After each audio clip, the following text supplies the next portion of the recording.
productive efficiency from the market, and there's allocative efficiency from the market. So what the market should do is to allocate resources efficiently. So if the market fails to allocate resources efficiently, the market failure has occurred. The buyers and the sellers are in the market. So we need to buy from the market. But in the course of we buying, there are different factors that determine how the business or the business will locate or allocate resources. They might use price to allocate resources. So whatever situation they have, whatever ways they need to use in allocating resources, it must be efficient. So if it is not efficient, then there is market failure. That is the point. So what is market failure here? The goal of the market is to allocate scarce resources. In a situation where the market is able to allocate scarce resources, the market failure occur. So if the market is unable to allocate resources, then there is a market failure. So we have two types of market failure here. We have the partial market failure and the complete market failure.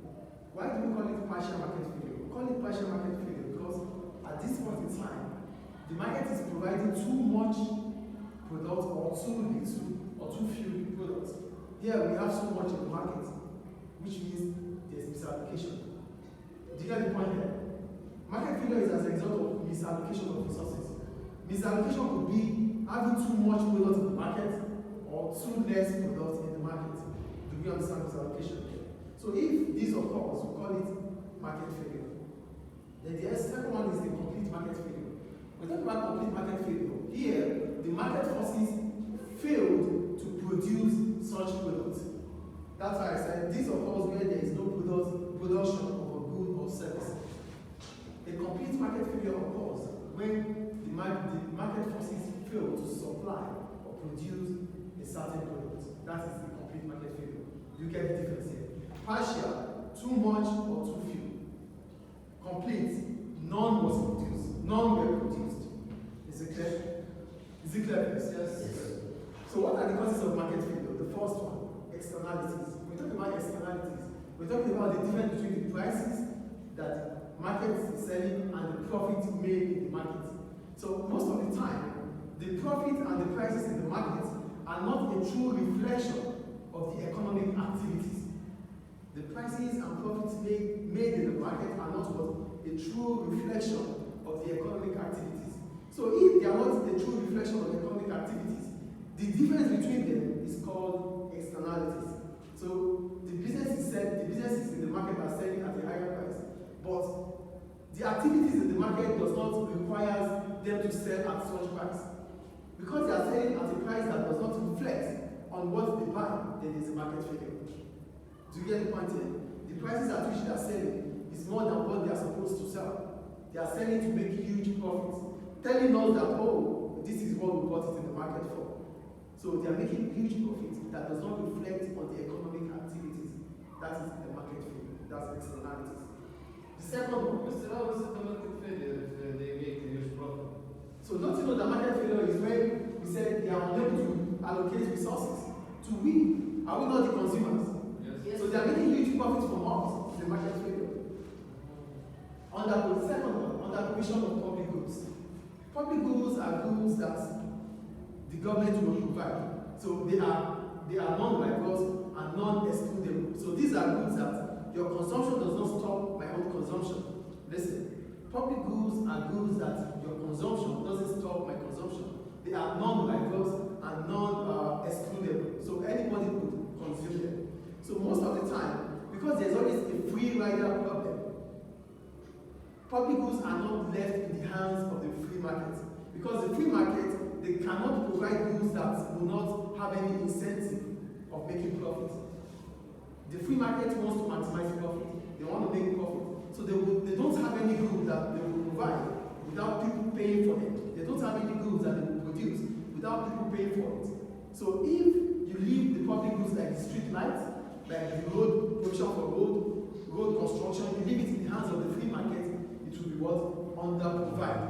Because the free market cannot provide goods or produce goods without payment.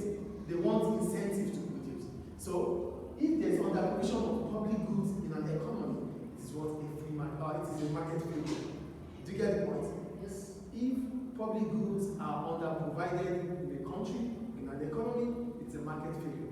And most of the time, the free market do not want to provide or produce public goods because they are what? Because of the free rider problems. What do I call it? Free rider problems. Who are the free riders? Those that will consume, those that will benefit from a product that they are not paying for, that others would have paid for. Is it clear? So, the third one, information gaps. When we talk about information gaps, that means there's a missing information between the buyers and the sellers. Most of the time, we call it asymmetric information. And what is asymmetric information? Asymmetric information occurs when either the buyer or the seller has more information than one another. I am selling this marker to you, but you have more information about the marker that is making you to buy it than what I have. Or I have more information of the marker than what you have. That is what we call information gap. So when there's information gap, there's what? Market failure. Is it clear? yes. The next one, moral hazard. When we talk about moral hazard, it means that my action, I want to be paying for my action. So whatever happens, whatever I do, I am not going to pay for it.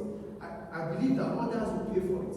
Listen, your own actions that you are supposed to bear the consequence, others will bear the consequence. Example, if there is a free healthcare, because I know the country has free healthcare, I start smoking.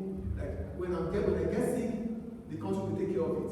You see, that's a moral hazard. So you are being careless because you know someone else will pay for the mistake.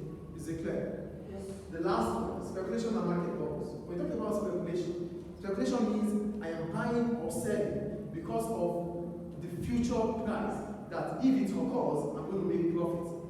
I am buying or selling based on having that optimism that in the future the price will rise and I will be able to make profit. Do you get what speculation is here? Yes. So I wrote speculation means that an economic agent buys or sells something in expectation of future price change that will help them to generate more profit. So you think you're going to make more profit in the future, so you are buying right now to sell in the future, or you think you're going to generate more profit, you are selling right now than selling in the future. That is speculation. So Something that has not happened yet. yeah, that's speculation. So most of the time, because there's always pressure of buyers and sellers, so prices continue to rise and rise and rise. That is what we call bubbles. So for bubbles, you know what a bubble is? It could burst anytime, yes or no? So based on speculation and increase in prices, the market might fall at any point in time. Is it clear?